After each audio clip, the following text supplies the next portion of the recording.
12장, 13장을 우리가 보는데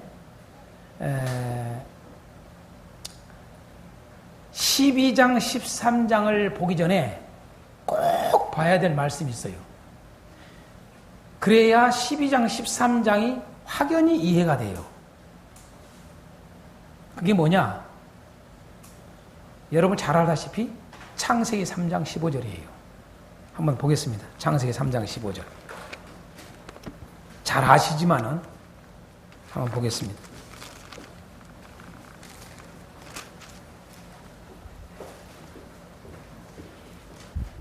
창세기 3장 15절. 우리 다 같이 한번 15절만 한번 함께 합독합니다. 시작. 내가 너로 여자와 원수가 되게 하고 내 후손도 여자의 후손과 원수가 되게 하리니 여자의 후손은 내 머리를 상하게 할 것이요 너는 그의 발꿈치를 상하게 할 것이니라. 아멘. 자, 창세기 3장 15절 말씀을 창세기 3장 15절 말씀을 보면은 이게 그대로 나타나요. 자, 분명히 뭐냐 하면은 이 뱀하고 여자가 서로 싸운다는 거예요. 원수가 된다는 거예요. 뿐만 아니라 뭐라고 그래요? 뱀의 후손과 여자의 후손도 원수가 된다는 거예요. 네. 그래서 싸운다는 거예요. 결국 싸우는데 뭐라고 나와요? 결국 누가 이긴다고 나와요? 여자와 여자의 후손이 이긴 걸로 나와야 안 나와요? 결국은 이긴다는 거예요. 그게 전쟁에서 이긴다는 거예요. 그러면은 지금 우리가 보고 있는 이 요한계시록 12장, 13장은 지금 창세기 3장 15절을 그대로 보여주는 거예요. 이 말씀대로. 이 전쟁이에요, 전쟁. 전쟁. 뱀과 곧 용과 여자의 전쟁이에요. 첫 번째로. 그리고 12장에서는 용과 여자의 전쟁만 보여줘요. 그리고 마지막 12장 마지막 절에는 뭘 알려주느냐? 여자의 후손과의 또 전쟁이 있을 것을 알려줘요. 그죠? 12장에서는 용과 여자의 전쟁이에요. 말 그대로. 그런데 13장에 가서 딱 보니까 바로 짐승이 나와요. 근데 이 짐승이 뭐예요? 보니까.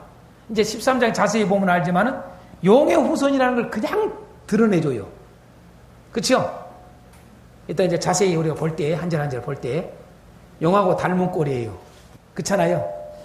이게 용의 닮은 꼴이 용의. 자, 여자는 누구와 닮은 꼴인가 잘 보세요.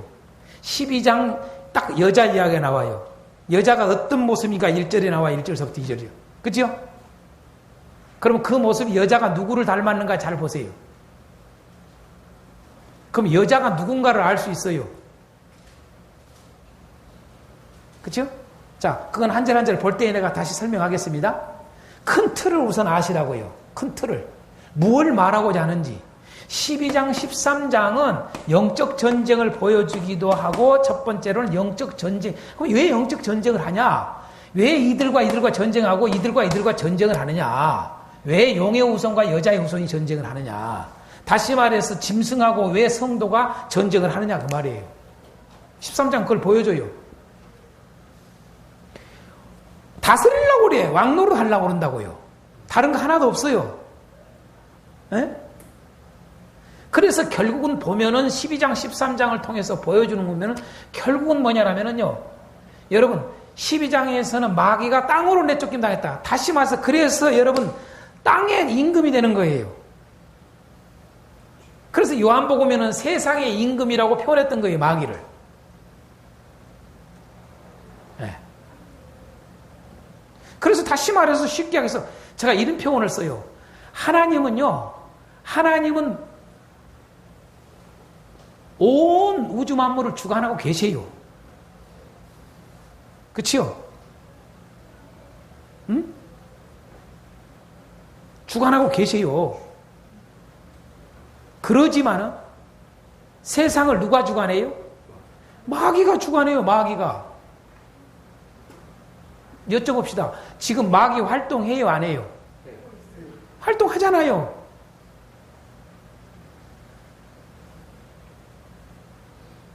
마귀 이제 저기 언제 저기 활동 안 해요? 요한계시록 19장에 가면 활동을 안 해요. 그렇죠? 그때 비로소 무적행에 넣어요. 그러다가 천년왕국 지나고 나서 끝무렵에 잠깐 놓여줘요. 여러분 그것이 뭐예요? 곡과 마곡 전쟁을 위해서 잠깐. 그러고는 이제는 그냥 빠이빠이 하는 거죠. 내리치는 거죠. 그래서 영원한 불못에 넣어버리고 마귀도 이제요. 그렇게 끝나요. 이해가 되죠, 여기까지? 예. 네. 그러니까 다스리는 거예요. 마귀가 통치하는 거예요, 마귀가. 12장 마귀가 결국 마귀가 통치하려고 전쟁하는 거예요. 왜 여자가 낳은 아이를 갖다가 삼키려고 그래요? 왜? 그 여자가 낳은 아이가 통치할다는 것을 알아. 누구? 예수. 할렐루야. 그러니까 이 사건은 지금 현재 예수님 부활 승천하신 이후의 사건을 말하는 게 아니라 전체적인 그럼의 영적 전쟁의 흐름을 전체적인 것을 틀을 보여주고자 하는 거예요. 여자와 영과의 왜 싸움이 있느냐? 여자가 뭐냐면 아이를 낳으려고 그러니까. 그렇죠? 근데 그 아이를 뭐라고 그랬어요? 만국을 다스리는 철장을 가진 권세를 가진 곧 그리스도를 말하는 거예요. 그러니까 여자가 낳은 아이는 누구냐? 당연한 거예요. 뭐 의견 분분할 것 없어요. 그리스도예요. 그럼 그리스도가 인체서 이랬다는 얘기냐? 아니요. 그러니까 이런 의미들을 알아야 돼요. 전체적인 맥락을 보여주고자 해놓은 거예요. 왜? 13장 때문에. 좀 더 이야기하면 13장의 이 짐승의 통치. 다시 말해서 용의 후손, 용의 자손이 여러분 여자의 자손인 성도들을 여러분 핍박하는 것. 이걸 알기 위해서는 이걸 알아야 된다고 말이에요. 그래서 창세기 3장 15장이 이것을 그대로 보여줘요. 15절이. 아멘. 이 틀을 딱 알면 이해가 되는 거예요. 간단해요. 그러고 이제 창세기 3장 15절에 뱀이 여자와 원수, 뱀의 후손과 여자의 후손과 그 말은 이제 뱀이 곧 용. 이제 이건 용이 누군가를 12장에서 밝히잖아요. 그죠? 앱뱀이라고 하거든요. 이렇게 나오잖아요. 그죠? 그때 그 저기구나. 이 나오는 거예요. 그죠? 그러면 여자는 누군가? 마리아라고 하기도 하고. 예? 누군가? 여러분, 말 그대로 여러분, 하와라고 하기도 하고 해요. 돼요. 이해가 됩니까, 이거? 이해가 돼요, 안 돼요?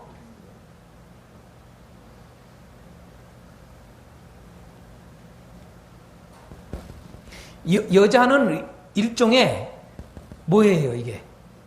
여자는 하나님의, 그러니까 여자와 여자의 후손은 이코르요. 우리는 여자 쉽게 이야기하면 돼요. 여자는 창세기에서 뭐라고 그래요? 한번 따라 삽시다. 산자의 어미. 이렇게 되어 있어요. 이게 하와예요, 하와. 왜 여러분 하와라고 이름을 지어줬는가를 알아야 돼요. 처음부터 하와를 여러분 하나님께서 여자를 짓고 나니까 하와라고 하질 않았어요. 언제 하와라고 지었어요? 여러분 범죄한 이후에 하나님 앞에 범죄한 이후에 아담이 이름을 하와라고 이름을 지어줘요. 비로소 그때. 그러면 하와라고 한 이름이 뭐냐? 산자의 어미라는 거예요. 여러분 이것은 무진자 애언적 의미를 들어있는 이름을 지어준 거죠. 여러분 지금 실질적으로 보면 실제적인 측면에서 보면은 하와의 그 범죄, 하와를 통해서 시작된 이 범죄가 결국은 살 수 있어요? 죽어요? 멸망이에요, 멸망. 그런데 그 멸망케 하는 여자를 이름을 아담은 뭐예요? 희망을 주는 이름으로 딱 지어줘요. 그게 하와예요.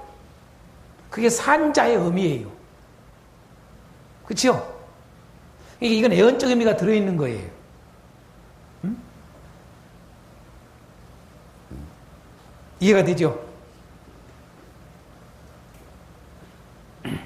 그러니까 이것은 다 동등하게 여자나 여자 후손이나 같아요. 같아. 따로 떼어서 볼 수가 없어요. 오케이? 맞습니까? 안 맞습니까? 그러나 이러한 것들을 왜 써놨느냐? 창세기 15장에서 말했기 때문에 그런 거예요. 창세기 15장에 이 말씀이 그대로 이루어지는 걸 보여주고자 하는 거예요. 아멘. 그걸 생각 안 하고 이게 뭘까? 이게 뭘까? 여자의 난 아이는 또 뭘까? 그게 뭐 의견이 분분해. 간단하지. 그냥요. 큰 틀 요것만 보면 돼요. 이렇게 딱. 저 그러면 용하고 뭐예요? 용이. 이제 그 설명했잖아요. 그렇죠? 자, 그래서 이걸 여자는 흔히 우리가 보통 지금까지 주장대로 그 여자적 의미를 가지고 있지요. 다시 말해서 교회라고 그러는 교회. 그렇죠? 교회. 하나님의 백성이라는 명칭하고는 좀 달라요. 교회라는 의미가. 좀 더. 교회라는 의미가. 여자로 칭을 했지요.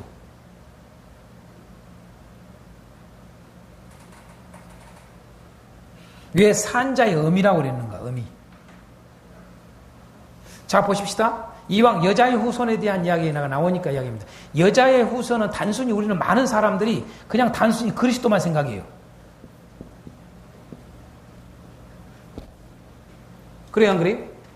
많은 사람들이 단순히 여자의 후손 창세기 3장 15장은 그리스도만 이야기 생각하는, 그리스도만이 말하는 게 아니에요, 사실은요. 크게는 길게는 뭐예요? 쭉 하나님의 아들들, 하나님의 자녀들을 이야기하는 거예요.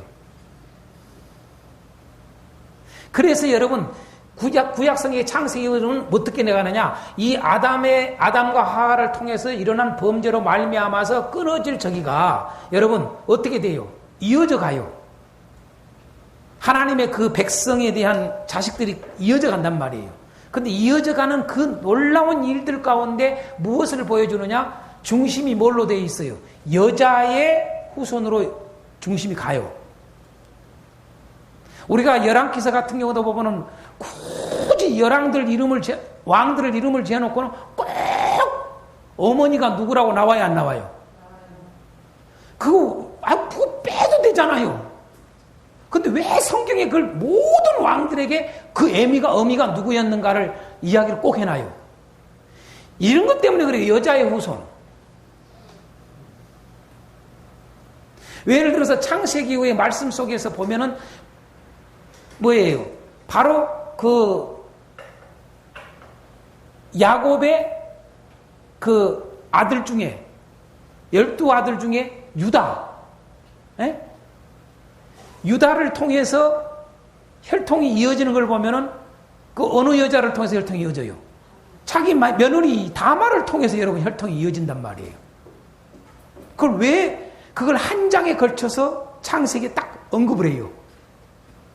그걸 뜬금없이 그 요셉 이야기하다가 요셉 이야기를 쭉 하다 요셉 생애를 쭉 이야기하다가 요셉 생애 가운데 한 장을 딱 할애를 해서 유다가 다말을 통해서 일어난 사건들을 기록해놨어요. 왜 그렇게 해놨냐 이 말이에요. 여자의 후손으로 이걸 강조하기 위해서 그런 거예요. 아멘. 이해가 갑니까 이거? 예? 이해가 가요 안 가요 이거? 여자의 후손이라고 하는 성경에 이게 창세기 3장 15절서부터 성경에 발라놨어요. 요요히 흘러버려요. 그래서 그게 이제 뭐냐면 신약에 와서 어떻게 돼요? 마태복음에 예수님의 혈통을 중에 여자들을 톡톡 넣어놨어요. 그래 안 그래요? 마지막으로 보여준 여자가 누구예요? 마리아. 룻도 나오고 라합도 나오고 다 나오잖아요. 그렇죠? 바세바도 나오고. 그래 안 그래요? 에? 왜 그러느냐 이거예요. 왜? 이 여자의 후손 요걸 알려주고 자는 거예요. 그러니까 그리스도를 보여주고자 하는 거예요. 그리스도를. 그러니까 이 말 속에는 이게 여자와 지금 용이 싸우는 것은 여러분 뭐 때문에 싸워요? 구체적으로 보면 나오지만은 아들 낳는 것 때문에 여러분요 그거 삼켜버리려고 그 아들 갖다가 삼켜버리려고 용이. 그죠? 그래서 핍박을 한 거 아니에요. 여자와 이게 싸우는 거예요, 여자하고.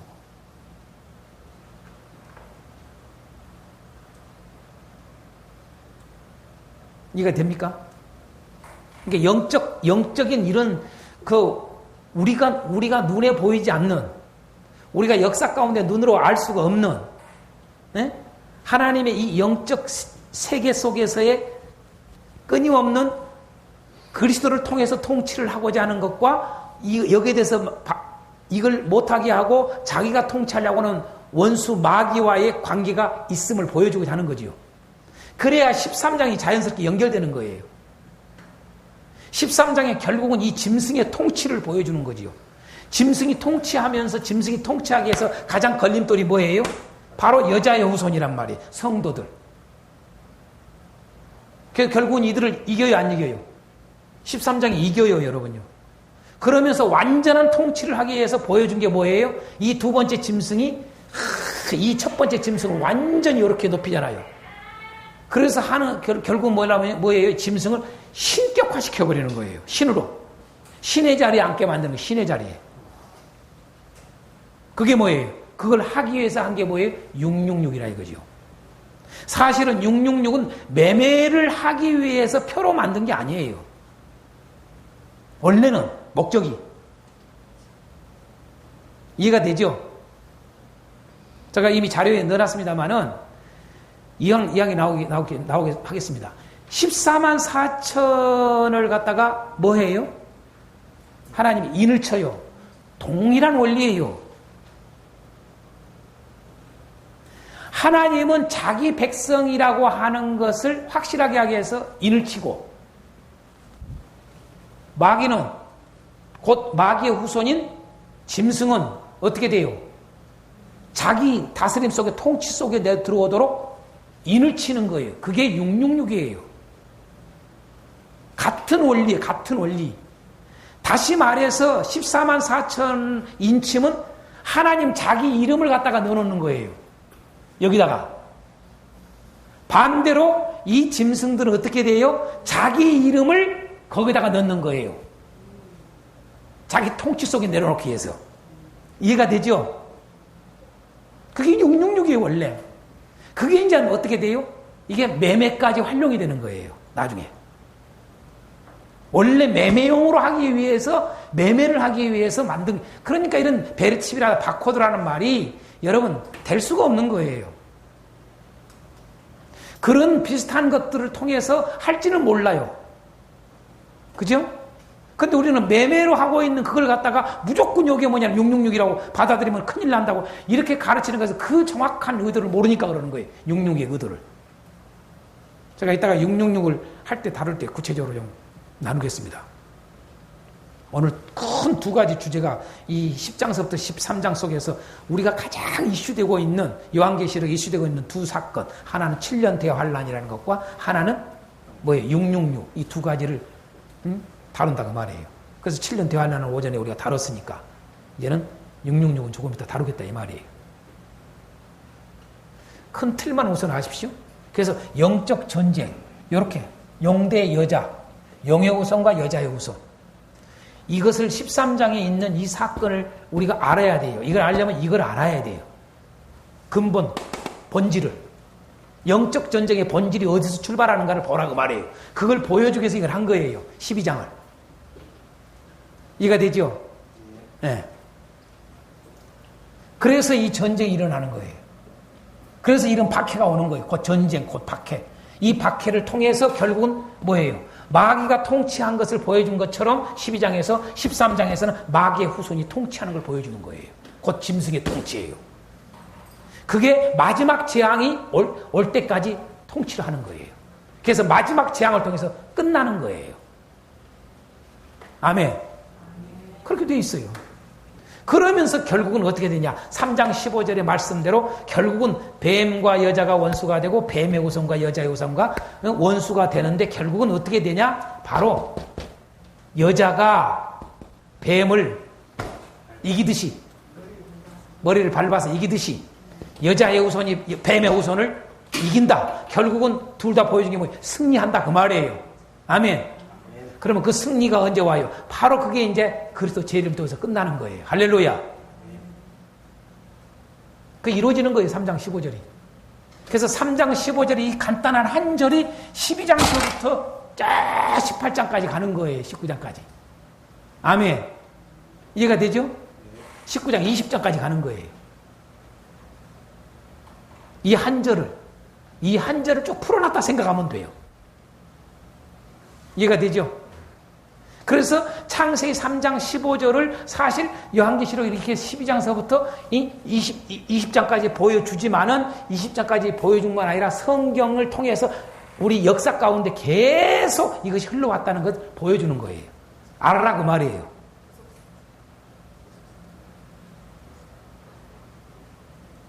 이해가 되죠? 네. 큰 틀을 좀 알고 우리가 가면은 좀 훨씬 쉽습니다. 이게 자연스럽게 그래서 12장에서 13장으로 자연스럽게 연결이 되는 거예요. 이걸 이해를 못하면은 이게 연결이 안 돼요. 그걸 자연스럽게 연결을 시키고자 그걸 알도록 하기 위해서 12장을 써놓은 거예요. 자, 12장을 한번 구체적으로 보겠습니다. 12장 이렇게 말씀합니다. 여자의 모습을 한번 보겠습니다. 여자의 모습. 이렇게 나왔습니다. 1절에 이렇게 나옵니다. 하늘에 큰 이적이 보이니 해를 해를 옷 입은 한 여자가 있는데 그 발 아래에 달이 있고 그 머리에는 12별의 관을 썼더라. 자, 이걸 한마디로 무슨 모습이? 예? 자, 해, 달, 별 나와요. 뭐예요? 공통점이? 아니, 해, 달, 별은 공통적으로 뭘? 빛이요, 빛! 자, 누구와 닮은 꼴이요? 하나님과 닮은 꼴이란 말이에요. 그리스도와 닮은 꼴이요. 할렐루야. 그러니까, 여자는 여러분, 바로 뭐예요? 하나님의 형상이에요. 그쵸? 그것도 쉽게 말하면, 우리가 하와라는 이름에서 산자예요, 산자. 오케이? 산자예요, 산자. 산자만이 여러분 빛이 있어요. 그래서 요한은 여러분 요한복음 1장에서 여러분 뭐라고 그래요? 여러분 빛이라고 하기도 하고 생명이라고 그런단 말이에요. 산자란 말이에요. 아멘. 이게 다 연결되죠? 그래서 1절은 빛의 모습, 곧 하나님과 닮은 꼴 그걸 보여주는 거예요. 이왕 이야기했으니까 용의 모습 한번 봅시다. 용의 모습 3절 한번 봅니다. 하늘에 또 다른 이적이 보이니 보라 한 큰 붉은 용이 있어. 자, 이 용의 모습이 붉은 용이에요. 그런데 큰 붉은 용입니다. 큰 붉은 용이 있어. 뭐라고 그래요? 머리가 7이요. 뿔이 10이라. 그 여러 머리에 7 왕관이 있는데 여기까지 보십시다. 자, 용의 모습과요. 용의 모습이 뭐예요? 자, 머리가 7이에요. 뿔이 10이라 그랬어요. 그러면 13장의 짐승 모습 한번 봐요. 1절. 13장 1절 봐요. 13장 1절. 시작. 내가 보니 바다에서 한 짐승이 나오는데 뿔이 10이요. 머리가 7이라. 그 뿔에는 10왕관이 있고 그 머리는 신성 모독한 이름들이 있더라. 자, 닮은 꼴이에요, 아니에요? 짐승과 무엇이 닮았어요? 용과. 그쵸? 큰 용하고 닮았어요, 안 닮았어요? 짐승이요. 닮았잖아요. 이제 이것을 우리가 알아야 돼요. 그 분명히 드러나죠, 이렇게요.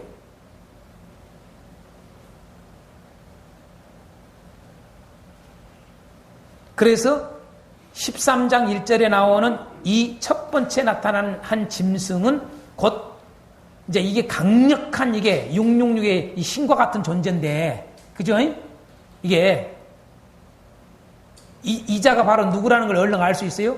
뱀의 닮은 꼴, 용의 닮은 꼴이니까 그건 뭐예요? 용과 똑같이 닮았잖아요, 이렇게요.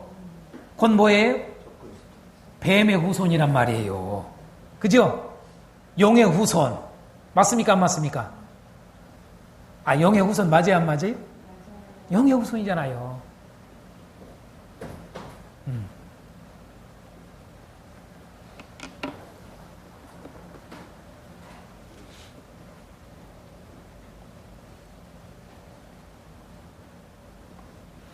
그래서 이 여자 교회는 제가 볼 때 사실 그렇습니다. 이제 이런 부분에서 자, 용과 용의 후손, 그 다음에 여자와 여자의 후손을 대조를 해서 본다면 이제 좀 더 구체적으로 좀 우리 나눕시다. 이게 처음 듣는 말들일 거예요. 자, 뱀의 후손은 누구다? 뱀의 후손은 누구다? 적그리스도. 여기서 볼 때는 적그리스도예요. 그럼 적그리스도만 뱀의 후손일까요? 모든 불신자가 다 뱀의 후손이란 말이에요. 그렇죠? 맞아요? 안 맞아요? 네. 곧 이방인이 이방인. 그러면 여자와 여자의 후손은 뭘까요? 여자와 여자의 후손은? 네? 자, 여자는 어떻게 보면은요, 어떤 상징적 의미로 알고 보여준단 말이에요. 어떤, 지금 뭐 교회다 막 이렇게 하기보다도 여자의 후손은 분명하게 뭐예요? 예수님도 보여주고 예수님을 따르는 예수님과 함께하는 모든 하나님의 백성들, 그리스도인이죠. 쉬운 말로 말하면. 그죠? 그리스도인들이 여자의 후손이란 말이에요. 이해가 갑니까, 이제? 네. 곧 성도예요. 그러면 여자는 어떤 용과 같은 특정한 어떤 것을 보여주는 의미로 쓰고 있구나 하는 생각이 들어요. 이해가 되죠? 네. 그죠? 네. 그 정도만 여자를 생각해야 되겠다 싶어요, 제가 볼 때는. 여자나 여자의 후손을 다 교회로 말해도 큰 문제는 없지만은 좀 더 구체적으로 들어가면은 조금 이렇게 용과 용의 후손과 다르듯이 여자와 여자 후손이 좀 다르다. 물어봅시다. 여자가 여자에게서 아이가 낳았어. 아들을 낳았어. 여러분, 교회가 여러분 그리스도를 낳습니까? 또 말이 안 되잖아요. 그러니까 좀 이런 부분들은 좀 깊이 들어가면 어떤 이 여자는 어떤 그런 어떤 특정한 상징적 용과 그런 대조시켜서 보여주는 의미로 우리에게 알려주고 있지는 않을까. 꼭 아까 하와를 산자의 의미, 그죠? 산자의 의미로. 이스라엘로 본 사람들. 그런데 이제 뭐 구약에서 뭐 교회가 나왔다 이제 그래서 그렇게 보는 사람들이 있거든요, 여자를요. 그러나 이제 뭐 하여간 그게 전혀 꼭 틀리단 말은 아니에요. 아까 이미 우리가 전 3년 반과 후 3년 반의 이 7년 대환란을 좀 다룰 때에 언뜻 이야기를 했어요. 전 3년 반을 보면은 여자의 박해고, 후 3년 반은 여자의 후손, 남은 자손, 여자의 남은 자손의 박해. 이렇게 하면 조금 구분이 되겠다. 그런 의미로서는 아까 보면 여자는 이스라엘로 보는 것도 상당히 타당하다. 제가 아니다라고 말할 수가 없어요. 그러나 하여간 여러 가지 상당히 어떤 대표적을 가지고 있는 의미인 건 틀림없어요. 이해가 되죠? 예. 뭐 어떻게 보면은 뭡니까? 혈통적으로 보면 이스라엘 통해서 누가 나와요? 여자의 후손인 그리스도가 나오기 때문에 또 거기도 연결이 돼요. 이해가 되죠? 예. 오케이? 예. 그러니까 결국은 이 용과 여자로 대조를 시켰을 때 보는 거죠. 자, 이 정도만 그냥 해둡시다. 뭐 그거 뭐 정확하게 누굴까 몰라도 상관은 없어요. 다만 하나님께 속한 거구나 그것만 알면 돼야. 그죠? 예. 용과 후손과의 반대구나 그러면 돼야. 우리하고 이게 저기 한 거구나 그러면 돼야. 뭘 그렇게 이게 마리아다 뭐 그냥 그렇게 할 것도 없어. 마리아라고 연결 붙여도 틀린 큰 문제가 안 돼. 왜? 예수님이 여자에게서 나왔으니까. 그렇죠? 그러나 마리아다라고 국한시키기도 그렇다 그 말이에요. 오케이? 왜? 보면은 분명히 오늘 12장의 용을 뭐라고 그래요? 그 용이 누군가 했더니 9절에 예뱀 그런단 말이에요. 그럼 예뱀이 왜 예뱀이라고 했을까? 그냥 뱀 그러지. 창세기에 있었던 사건을 일으켰던 그 뱀 이야기를 하고자 예뱀이라고 쓴 거예요. 그 말은 오늘 이 여자가 누구란 걸 알 수 있어요. 여기서 보면은요. 하와. 그렇지요. 하와로도 연결시킬 수 있다고 말이에요. 이제 이해가 되죠? 그러니까 어떻게 보면 사도 요한은 그걸로 우리에게 알려주고자 하는 거예요. 성령께서는 사도 요한을 통해서 이걸 이렇게 보여준 것은 큰 그림을 보여주고자 하는 거죠. 그래서 창세기 3장 15장을 꼭 이해를 하라 이거죠, 제가. 그러면 영적 세계에서는 보면 무게를 통해. 그래서 그렇죠. 그래서 철저히 구원은 모계를 통해서 되는 걸로 나오잖아요, 성경은요. 예, 우리가 그것은 끊임없이 나오잖아요. 왜 눕기서 같은 것도 쓰여지 그런 것을 다 보면 여자의 후손에 대한 이야기예요. 왜 그런 걸 해놨느냐 이거죠. 창세기 3장 15장에 그 예언이 그대로 이뤄가는 거죠. 에스더 같은 경우는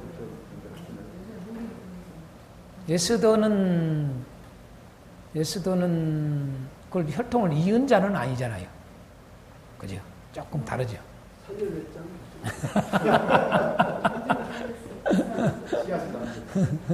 네. 하여간 뭐 간접적인 것은 연결 가능하겠죠.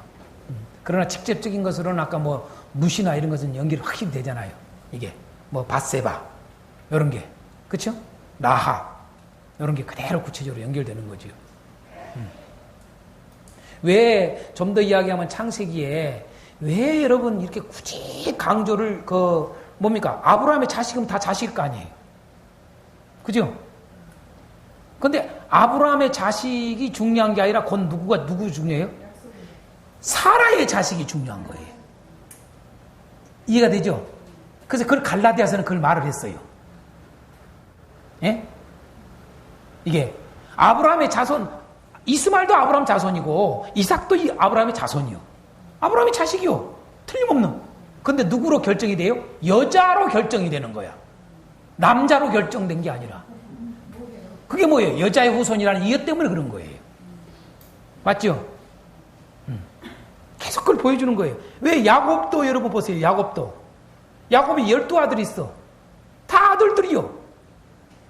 그런데 왜 그렇게 굳이 누구를 이야기를 해요? 나엘을 이야기해요. 여러분요. 여자의 후손을 이야기하고자 하는 거예요. 이제 그걸 봐야 돼요. 그게 예? 유다가 그리스도의 자손인데 레아잖아요. 그러니까 두 가지 의미를 들고 있죠. 두 가지 의미를 들고 있는데 자 보십시다. 자 그건 혈통적, 그죠? 근데 그 혈통적인데 그 남자를 계속 강조를 혈통이라는 것은 그래서 다인 이야기하는 거예요. 바세바를 강조하는 게 아니라 그래서 유다를 강조하는 거예요. 그러니까 놀랍게도 12 아들 중에 놀라운 사실은 창세기 49장에서 예언이 나와요. 12 아들에 대한 미래에 대한 예언이 쫙 나와버려요. 야곱이 12아들 예언하잖아요. 그렇죠? 근데 요즘에 개역 개정판은 이것을 오히려 조금 약화시켰다고 봐요. 번역이 저는 볼 때. 오히려 개역판에 있었던 번역이 더 차라리 좋다. 저는 봐요. 왜냐하면은 이게 다시 말해서 그리스도가 나타날 거 12아들 중에 두 사람 다 예언을 해놨어요. 한 사람은 유다, 한 사람은 누구예요? 요셉이란 말이에요. 근데 지금 개정판은 요셉을 약화를 시켜버렸어요. 그런 예언적 의미가 없는 것처럼 해놨어요. 그건 조금 문제가 있다 저는 봐요. 번역상. 네. 그 개혁판이 훨씬 좋아요. 분명히 개혁판으로 볼 때에는 뭐예요? 요셉의 통해서 메시아가 나올 것도 말해준다 이 말이죠. 그렇죠? 그럼 자 보십시오. 요셉은 혈통이 아니에요. 혈통은 유다예요. 그죠? 그죠?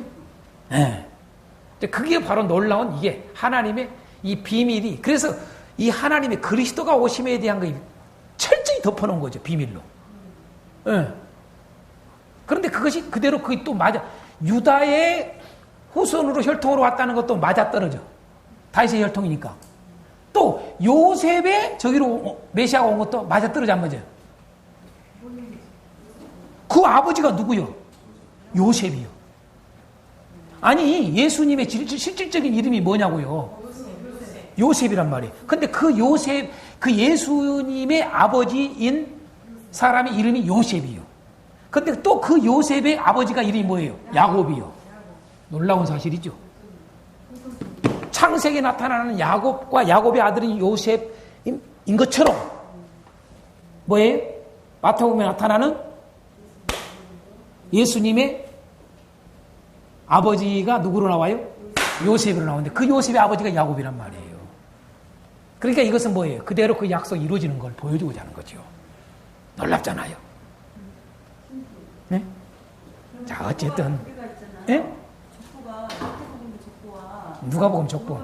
그게 그거 말을 할 수 있는 거야? 이제 이거 뒤집어서 해놨잖아요. 거슬러서 해놓고. 그렇죠? 그러니까 마태복음은 어떻게 보면은 가장 중요한 것은 마태복음 두 가지를 다 보여줘요. 마태복음에서는 뭘 보여주냐면 혈통으로 다윗의 자손, 아브라함의 혈통, 자손, 다윗의 자손으로 온다는 것을 그대로 보여주고 그것만 보여준 게 아니라 왜 마태복음에서 1장에서는 여자들을 넣어놨을까? 그 혈통 중에. 그죠? 에? 나와요, 안 나와요? 여자가요? 여자가, 자, 룻도 나오고, 룻도 나오고, 라합도 나오고, 바세바도 나오고, 그러면서 마지막에 누가 나와요? 아, 참, 다말도 나오고, 그쵸? 그 다음에 마지막에 마리아가 나와요. 이게 이제 여자의 후손으로 온다는 이 두 가지를 다 보여주는 거예요. 자, 아무튼 하여간 너무 또 깊이 가지 맙시다. 그것도 하면 시간 다 뺏기니까. 에? 자, 이 정도만 알아요. 아무튼 오늘 여자의 후손 이제 이해가 되죠? 큰 틀로. Understand? 예. 모른다스테? 자, 이 큰 의미만 아시면 돼요. 자, 그래서 여자의 후손 오는 거. 자, 보겠습니다. 다시 이제 용의 모습도 봤어요. 자, 다시 이제 여자가 누구 닮은 꼴이다. 용은 이게 누구 닮은 꼴이다. 이건 이제 여기까지 다 했어요. 자, 그 다음에 여자가 어떻게 되는가? 2절 이렇게 말합니다. 이 여자가 아이를 베어 해산하게 되매 아파서 애를 쓰며 부르짖더라. 이렇게 되어 있어요. 그렇죠? 예? 나와요, 안 나와요? 나와요. 예. 이 여자가 아이를 베어 해산하게 되매 아파서 애를 쓰며 자, 이제 이 이름 말 자체도 보면은 단순히 이제는 메시아를 오게 되는 그런 것만 또 보면 안 돼요. 이게 이제 이런 표현들이 다 뭐냐 하면은 자, 해산한다, 아프다, 애를 쓴다, 부르짖다. 이게 다 뭐가 관련된 표현이에요? 이게 이 고난, 고통, 이 핍박, 이거 다 연결을 시키라 그 말이에요. 예? 그때 이제 어떤 일이 벌어지냐. 이 용이 3절에 나오면서 이 용이 어떻게 해요? 오늘 4절에 나오기를 뭐라고 그래? 용이 해산하려는 여자 앞에서 그가 해산하면 뭐 하려고? 그 아이를 삼키고자 하더니. 그죠?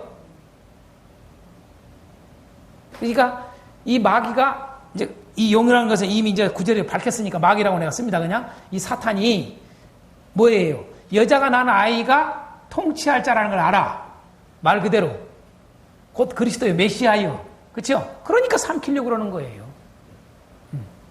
그렇지만은 오늘 5절에 여자가 아들을 낳았는데 어떻게 돼요? 그 이제 아들에 대한 정체를 분명하게 이야기하잖아요. 장차 철장으로 만국을 다스릴 남자라. 자, 철장으로 만국을 다스릴 남자라고 하는 말이 요한계시록에 그대로 나와요. 어디예요? 저기 18장에 나오죠. 그렇죠? 그대로 나와요. 백마 타고 오신 예수님 재림하신 모습에서 이게 나와요, 안 나와요? 그대로 나온다는 얘기죠. 자, 그 아이를 하나님 앞과 그 보좌 앞으로 올려가더니, 그러니까 이제 이 간단한 말씀 속에 5절 말씀은 뭐예요? 예수님의 탄생부터 시작해서 어디까지 다 해놓은 거예요? 승천까지. 모든 생애뿐만 아니라 승천한 것까지 싹 나와버리는 거예요. 그걸 갖다가 그냥 딱 축약해 놓은 거지요. 5절은. 맞죠? 예. 이제 그러니까 지금 이제 6절에 그러면서 나온 게 그 여자가 광야로 도망하매. 광야로 도망을 해요. 거기서 1260일 동안, 자, 3년 반 동안 이렇게 표현해요. 도망을 해서 도망. 자, 이런 단어들 똥물병에 해놓으라고요. 아까 뭐, 해산, 아프다, 애를 쓰다, 부르짖다, 그 다음에 뭡니까? 도망한다. 그것도 뭐, 광야로, 이런 것들이 다 뭐예요? 이게 박해, 핍박과 연결된 단어들란 말이에요. 자, 도망하고 그 어떻게 돼요? 6절 조금 놔두고 도망까지만 보고 또 어디로 돼요? 저 13절을 보세요. 13절. 13절. 자, 7절에서부터의 12절까지는 여러분 그 과정을 또 보여주고자 해놓은 거예요. 연결을 좀 하라고 지금 제가 6절에서 이렇게 도망을 했는데 어떻게 돼요? 13절을 딱 영역에서 봐요. 용이 자기가 땅으로 내쫓긴 것을 보고 남자를 낳은 여자를 뭐 했다고 그랬어요? 박해하는지라. 여러분. 3년 반 동안 박해를, 여러분, 분명히 여기는 박해인데 6절에서는 뭐예요? 양육으로 돼 있어요. 그죠? 자, 하나님 편에서는 보면은 양육이고, 이쪽 편에서 보면 뭐예요? 우리 편에서 보면 박해를 받는 거예요. 이해가 되죠? 오케이?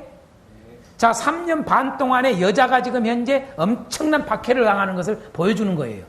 근데 그 박해를 당하는 그 기간이 곧 무슨 기간이다? 또한 이쪽에서 볼 때는 박해를, 우리 편에서 볼 때는 박해를 받는 거 보이지만은 하나님 편에서는 보는 뭐예요? 하나님의 양육이에요. 그게 기간이에요. 이해가 되죠? 이왕 그 이야기 나왔으니까 여러분 나눠드린 자료에 양육의 비밀이라고 내가 써놨어요. 양육의 비밀.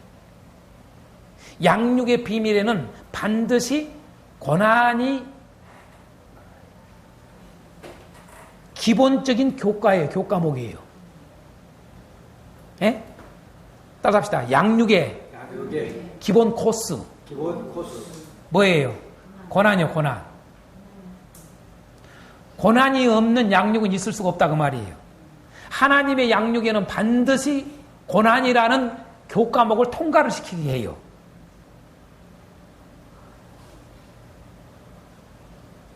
그래서 오늘 12장의 이 내용에 바로 6절에서는 양육이라는 말을 썼는데 13절에서는 박해라는 말을 쓰고 있다는 것을 놓치지 말라는 거지요. 이걸 좀 더 이야기해서 뭐 구약도 보려고 그랬는데 그냥 한 군데만 보겠어요. 디도서 2장 잘 아시다시피 한번 보겠어요. 디도서 2장.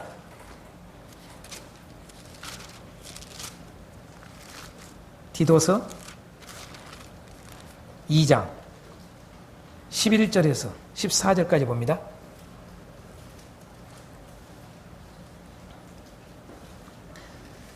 모든 사람에게 구원을 주시는 하나님의 은혜가 나타나 12절 보십시다. 우리를 양육하시되. 하나님이 양육하는 방법을, 하나님이 양육을 어떻게 하는가를 아주 자세히 해놨어요. 어떻게 양육하시느냐 이렇게 해놨어요. 경건하지 않는 것과 이 세상 정욕을 다 버리고, 자 1차적으로 뭐예요? 경건하지 않는 걸 싹 버리게 양육한다는 거예요. 우리에게, 하나님의 백성들에게 경건하지 않는 것이 있으면 그걸 싹 경건하지 않는 것을, 불경건한 건 다시 말해서 없애는 작업을 해. 또한 뭐라고 그랬어요? 이 세상의 정욕을 다 버리게 해. 그렇죠? 이게 하나님의 양육의 비밀이에요. 쉬운 말로 말하면 이거예요. 오늘 또 우리가 하나님을 믿는다고 하나님의 자녀라고 그러는데 이 세상 정욕이 있어. 그 사람 덜 됐어, 양육이. 그렇죠? 그 양육 더 받아야 돼. 다시 말해서 왜 하나님 앞에 바르게 가는데도 왜 그렇게 이 세상의 것들에 대해서 다 망하게 만들까? 쉬운 말로 말하면 우리가 간증성이 그게 많잖아요. 쉬운 말로 하면 왜 그렇게 고난이 많을까? 아까 우리가 이미 보았지만 오전 시간에 연단을 해요. 연단을. 이 고난은, 고통은 우리를 유익해 하는 거예요. 연단시키는 거죠. 단련시키는 거지요. 다시 말해서 정문과 같이 나오게. 하는 거죠. 정결한 자로. 그 양육의 비밀 아닙니까? 이거 다 버리게 하는 거죠. 하나님이. 버리게. 그러니까 내가 스스로 버리면 좋은데 얼른 안 벌어. 스스로. 안 버리니까 하나님이 버리게 해. 자기 자녀들을. 그러니까 하나님의 백성은 반드시 정결할 수밖에 없는 거예요. 아멘. 그러면서 이렇게 나와요. 신중함과 의로움과 경건함으로 뭐하게 해요? 이 세상에 살게 한다는 거죠. 저 하늘나라에서 이렇게 살게가 아니라 하늘나라에 가서 비로소 경건하게 사는 게 아니라 이 세상에서 그렇게 의롭게 경건하게 살게 한다는 거예요. 하나님 자기 백성은 반드시 그렇게 만들어요. 그게 하나님의 구원이에요. 큰 틀로. 그래서 여러분 11절에 모든 사람의 구원을 주신 하나님의 은혜가 나타나. 그러면 하나님의 은혜가 뭐까지 어디까지 연결되는가를 잘 알아요. 하나님의 은혜를 어디까지 알아요. 자, 우리는 하나님의 은혜 그러는데 온전치를 않아요. 바르게 살지를 않아요. 그 사람이 하나님의 은혜를 가지고 입었다는데 그건 하나님의 은혜가 없는 거예요. 아멘. 자, 그 사람은 구원받았다는 거예요. 구원받았다고 그러는데 그 사람이 경건하질 않아. 그 사람이 의롭게 살질 않아. 그 사람이 신중하게 살질 않아. 방탕하고 더럽게 살아. 그건 뭐예요? 하나님의 구원하고 구원이 없어요. 이해가 되죠? 13절은 이렇게 말해요. 이렇게 세상에 살게 할 뿐만 아니라 뭐라고 돼 있어요? 이제는 저 하늘에 소망을 두게 하는 거예요. 좀 더 이야기하면 하늘에 뭐예요? 그리스도를 기다리게 하는 거예요. 재림을. 자, 이렇게 말해요. 13절. 복스러운 소망을 갖게 하는 거예요. 자, 이제 이 세상의 끝에 모든 것들을 다 하나님이 내려놓게 양육을 해. 그리고 오로지 생각이 어디 갖게 해요? 뭘 추구하게 해요? 복스러운 소망. 뭐예요? 하늘에 있는 거, 눈에 보이지 않는 거. 할렐루야. 그걸 소망을 갖게 하는 거예요. 이 땅에 부동산에 소망을 갖는 게 아니라 이 세상에 땅을 한 평이라도 더 만드는 데 소망을 두는 게 아니라 하나님은 그 하나님의 구원 받은 백성은 그렇게 양육을 한다니까요. 자연스럽게. 그 다음에 뭐라고 그래요? 우리의 크신 하나님 구주 예수 그리스도의 영광이 나타나심을 기다리게 하신다. 이렇게 나와 있어요. 할렐루야. 14절에는 이렇게 표현, 그가 우리를 대신에 자신을 주시면 모든 불법에서 우리를 속량하시고 우리를 깨끗하게 하사 선한 일을 열심히 하는 자기 백성이 되게 하려 하십니다. 하나님은 반드시 하나님 백성을 여러분 선한 일에 열심을 하는 자로 하나님이 양육해요. 그러므로 결론은 뭐예요? 하나님 백성은 이꼬로 선한 일에 열심을 하는 사람이에요. 그러지 않으면 그건 하나님 백성이 아니에요. 자기를 점검해 봐야 돼. 내가 하나님 백성인가 아닌가. 또 그런데 내가 이렇게 안 사니까 이렇게 안 되니까 내가 이렇게 요즘 고난이 있고 이렇게 고통이 막 엄청나게 있는 것을 하나님이 나를 지금 양육하고 계시구나. 그걸 깨달으라 그 말이에요. 하나님 없네. 하나님 나를 사랑하시는가 보다 안 하신가 보다 그런 소리 하지 말고 이게 하나님 양육의 비밀이라 그 말이죠. 다시 말해서 다시 본문을 우리가 요한계시록 12장 넘어가서 여자가 여러분 3년 반 동안 여러분 박해를 받는데 그 박해가 곧 뭐다? 하나님의 양육이다 그 말이에요. 할렐루야. 이 양육의 비밀을 우리가 알아라 그 말이에요.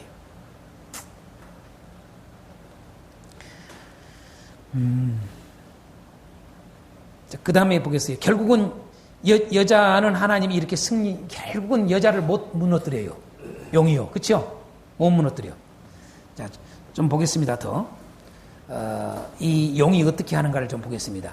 7절에 하늘에 전쟁이 있으니 미카엘과 그의 사자들이 용과 더불어 싸울세 용과 그의 사자들도 싸우나 이기지 못하여 다시 하늘에서 그들이 있을 것을 얻지 못한지라 큰 용이 내쫓기니 에뱀 곧 마귀로 하고 사탄이라고도 하며 온 천하를 꿰는 자라. 이제 이 큰 용에 대해서 자세히 구체적으로 말을 해요. 이 용이 누굴까? 이 큰 붉은 용이 누굴까? 대강 지금 머리가 7이고 뿔 10이라고 그랬는데 이게 누굴까? 봤더니 에뱀이요, 곧 마귀요, 곧 사탄이요, 곧 온 천하를 꿰는 자요.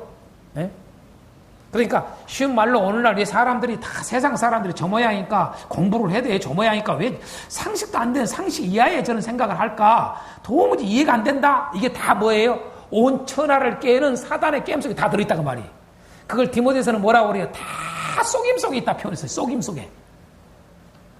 네? 속임 속에. 전부 전체가 이 세상은 속임 속에 있다. 이걸 잊지 말아야 돼요, 우리는요.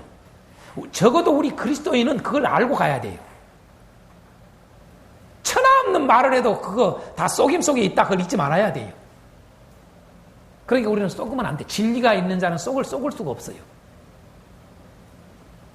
자, 온 천하를 깨는 자라 그가 땅으로 내쫓기니 그의 사자들도 그와 함께 내쫓기니라. 이제 그의 사자가 누구예요? 자, 앞에 분명히 이것도 대조를 해요.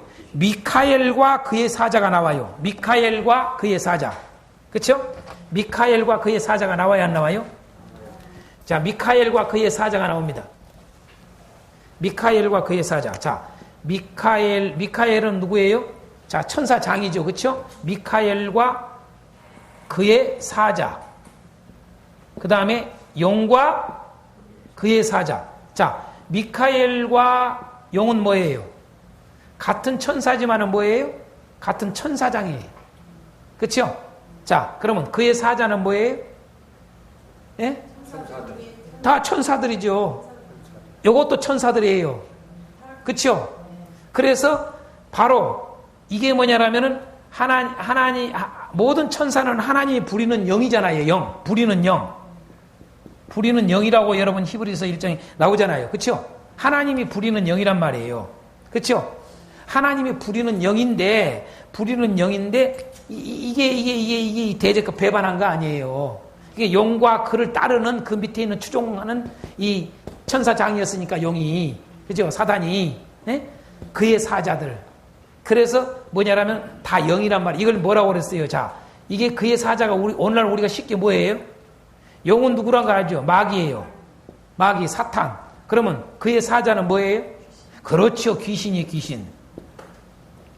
그의 영이란 말이에요. 오케이? 네. 귀신이란 말이에요. 그러니까 귀신의 영이 들어가면 이게 난리가 나지요. 그죠? 귀신 역사잖아요. 여러분 기가 막히게 할 때도 뭐라고 그래요? 귀신같이 한다고 그러잖아요. 그렇죠? 귀신같이 알아요. 여러분 기가 막혀요 애들이요. 능력도 행하고 대단하게 어떻게 보면 여러분요 전능성, 전지성 그런 것들 가지고 있어요. 그렇죠? 그래서 아는 거예요.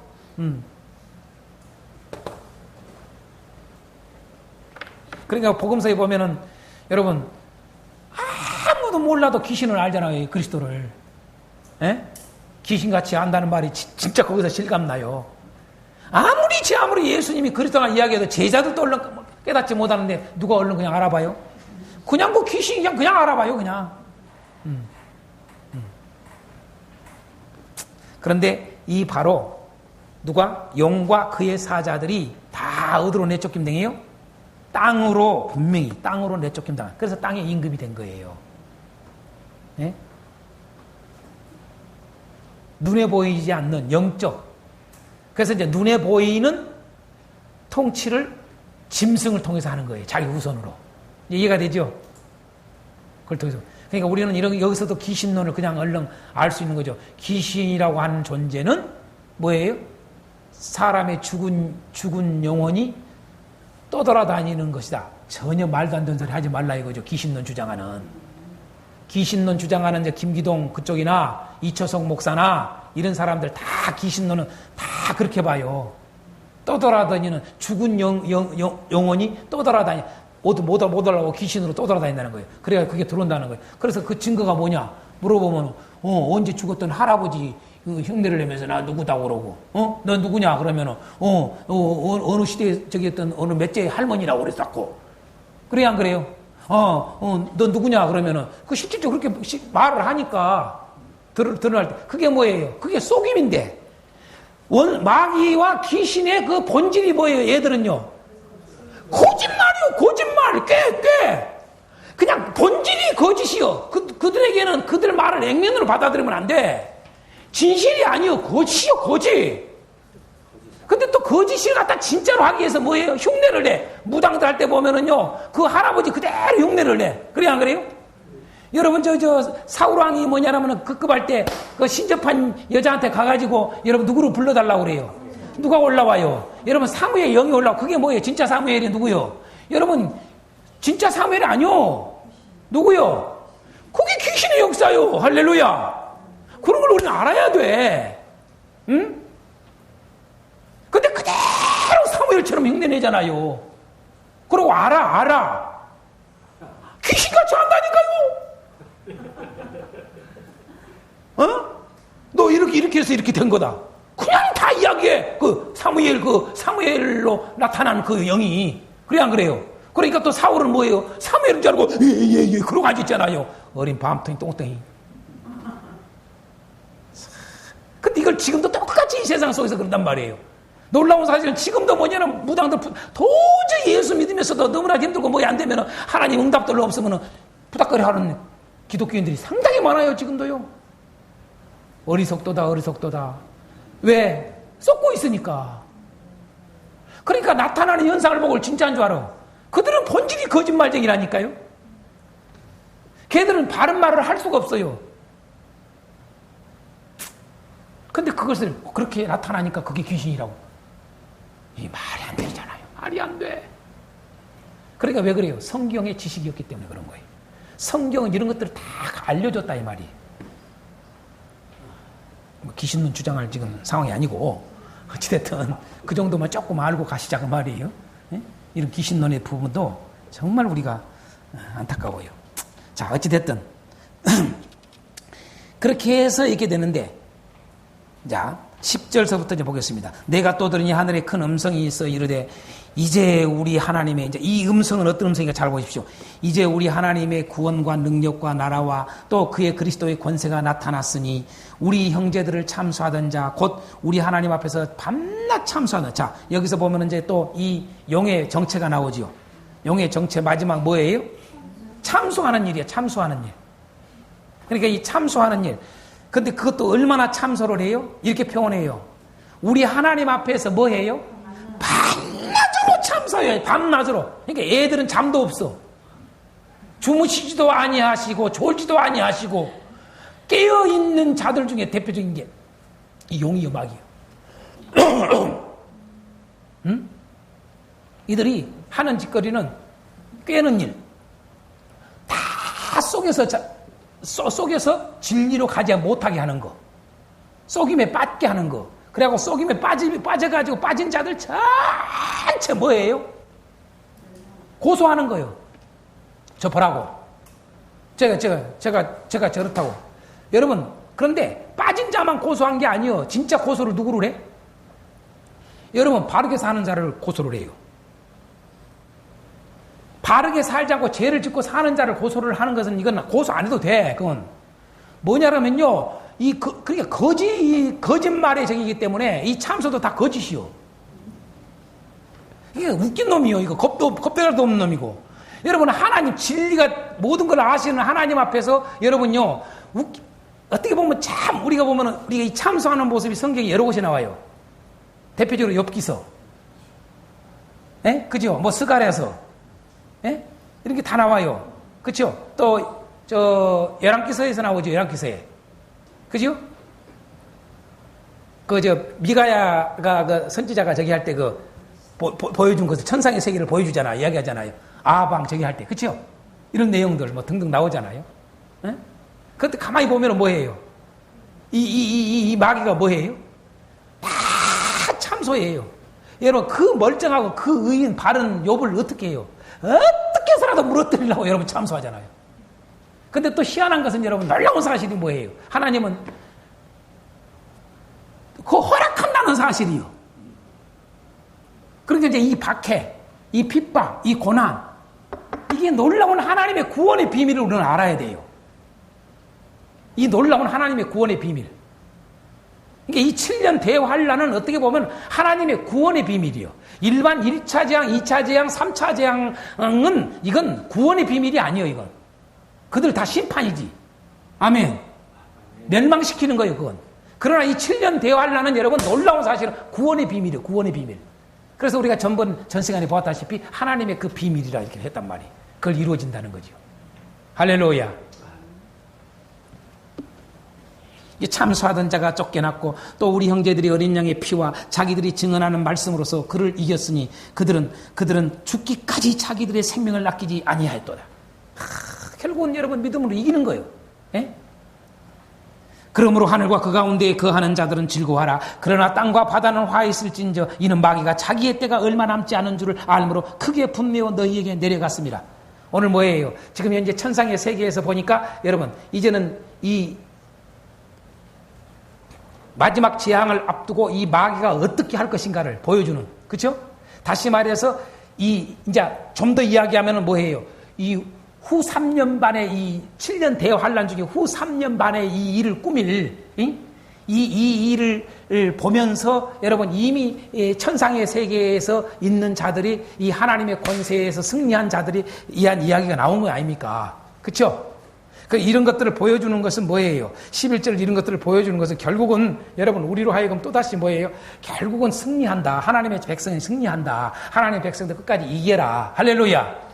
이런 것을 보여주고자 하는 거죠. 그래서 결국은 13절에 보니까, 자 12절에 보니까 그러므로 하늘과 그 가운데 거하는 자들은 즐거워하라. 그러면서 하는 말이 그러나 땅과 바다는 화 있을지언정 이러는 거예요. 왜? 이렇게 나오면 이는 마귀가 자기의 때가 얼마 남지 않은 줄 알므로 크게 분을 내서 너희에게 내려갔습니다. 네? 너희에게 내려갔습니다. 이제는 참소를 지금까지 쭉 했어요. 지금도 참소하고 있어요? 안 하고 있어요? 지금도 참소하고 있어요. 그러니까 마지막에 이루어질 지금 그 극점에 왔을 때 지금 상황들을 보여주는 거예요. 이 땅에서 이루어지기 전에 이 하늘의 세계에서 어떤 일들이 있었는가 그걸 보여주는 거죠.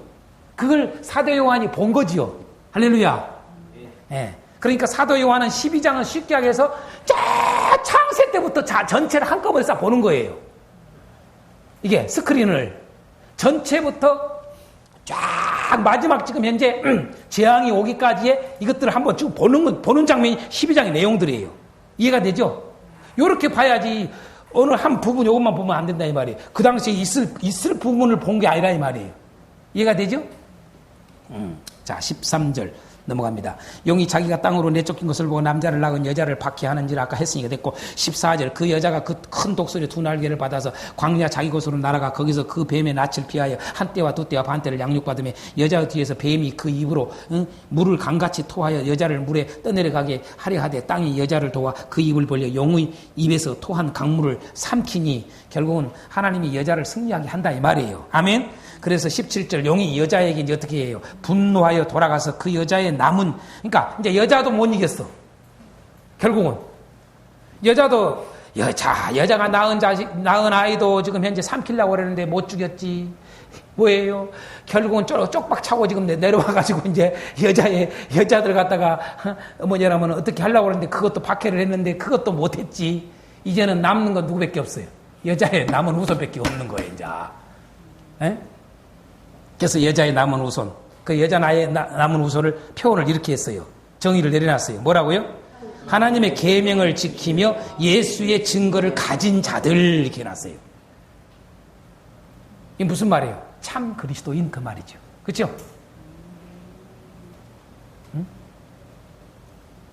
이건 우리에게 알려주고자 하는 것이죠. 왜 여러분 여자의 남은 자손을 왜 여기 이렇게 정의를 내려놨을까요? 오해할 수 있어요. 여러분 특히 구약 성경을 보거나 또한 이스라엘 사람들한테는 오해할 수 있어요. 왜? 여자의 후손으로 자기들 생각하고 있으니까. 그렇죠? 그래요 안 그래요? 그래서 이게 정의를 내려놓은 거예요. 아 여자의 후손은 그냥 혈통적 여자 후손을 말하는 게 아니구나. 이해가 되죠? 여자의 남은 자손은 혈통적인 게 아니구나. 참된 그리스도인 그 말이에요. 네? 그들을 싸우려고 좀 싸워요 안 싸워요? 12장에서는 안 싸워. 싸우려고 바다 모래에 서 있더라. 그러면 13장을 자연스럽게 넘어가는 거예요. 그래서 보니까 13장에 뭐예요? 이게 여자의 남은 자손과 용이 싸워야 되는데 그걸 확실히 보여준 게 이제 뭐예요? 용이 자기가 직접 싸운 게 아니라 어떻게 돼요? 짐승에게 그 권세를 준단 말이에요. 그렇죠? 네. 그렇게 해서 여자의 남은 후손인 성도들과 싸우는 거예요. 그래가지고 마지막 장악을 하는 거예요. 그게 666이에요. 자, 여러분 자료의 네 번째, 자 13장을 좀 구체적으로 보겠습니다. 그게 딱 크게 두 가지로 딱 되어 있어요. 13장. 13장은 뭐과 뭐? 두 짐승과 666에 대한 이야기예요. 두 짐승과. 곧 666은 두 짐승을 통해서 이루어진 거죠. 나타난 거죠. 좀 더 구체적으로 이해하면 666은 첫 번째 짐승을 신으로 만들어서, 그렇죠? 모두가 거기를 경배하고 하나님처럼 섬기도록 이 두 번째 짐승이 그렇게 만들어요. 그죠? 신상도 만들고, 그 다음에 그 이마에 다 이마나 손에 표를 하기 위해서 666이 나타난 거죠. 오케이? 자, 그래서 오늘 13장은 크게 두 가지로 이렇게 보면 돼요. 1절서부터 10절과 11절서부터 18절 내용이에요. 자, 1절서부터 10절은 뭐예요? 바다에서 나온 짐승의 이야기고, 11절서부터 18절은 땅에서 나온 짐승이에요. 그러면 바다에서 나온 짐승, 여러분 땅에서 나온 짐승은 좀 이해가 가잖아요. 그렇죠? 근데 자, 짐승은 곧 뭐예요? 짐승은 말 그대로 짐승이 아니라 뭐예요? 사람. 여러분 어떤 형이상학적인 게 아니에요. 사람이에요, 사람. 꼭 잊지 마세요. 짐승은 사람이다. 이제 그거 이따가 666 풀 때 제가 이제 다루겠어요. 666 풀 때. 사람입니다. 바다에서 나온 짐승도 사람이고, 땅에서 나온 짐승도 사람이요. 꼭 잊지 마세요. 네. 그 근거가 뭘까요? 이왕 얘기했으니까 그 근거가 뭘까요? 예? 이 짐승이 어디서 나와요? 성경에. 이 요한계시록에 나온 짐승이 또 어디 나와요? 대표적으로 다니엘서에 나오잖아요. 그렇죠? 네. 그럼 다니엘서에 그 짐승이 누구라고 딱 해석해놨어요? 안 해놨어요? 그렇게 해놨단 말이에요. 자, 여기서 간단하게 다루고 일단 좀 쉬겠습니다. 바다에서 나온 짐승이라고 표현했단 말이에요. 이 바다와 땅은 아까 이야기한 것처럼 이게 지구입니다. 지구인데 굳이 성경은 왜 바다에서 나오고 땅에서 나오고 이런 것을 썼을까? 특별히 꼭 아십시오. 바다에서 나왔다라고 하는 말에 의미가 있어요. 바다라고 하는 것은 바다에서 나온 것에 대한 이 짐승이 바다에서 나온 짐승이에요. 이건 무슨 의미냐면요. 가장 강력한 자를 표현할 때 꼭 바다에서 나온 걸로 표현했다는 거, 성경은. 대표적으로 여러분 아시다시피 바다의 최고의 짐승을 뭘로 욥기서는 말했어요? 리오야단. 그 리오야단이 본 뭐예요? 그 통치자라는 의미예요. 여러분. 통치자. 그러니까 우리가 상징적인 거예요, 그게. 짐승으로 실질적으로 우리가 보면 용과 같은 존재, 용과 같은. 바다에 용이 올라온다고 그러잖아요. 그렇죠? 큰 용. 응? 이 짐승이 용같이 닮았잖아요. 그렇죠? 네. 그러니까 바다에서 올라온 짐승을 보통 가장 강력한 자를 표현할 때 쓰는 거예요. 리오야단이라고 쓰더거나. 그래서 욥기서 41장 같은데 그런 게 나오고, 그것을 여러분 이사야서 27장 1절에서는 분명히 리오야단을 뭐라고 써요? 바다에 있는 용 이렇게 해놨어요. 리오야단 곧 바다에 있는 용이라고 딱 해놨어요.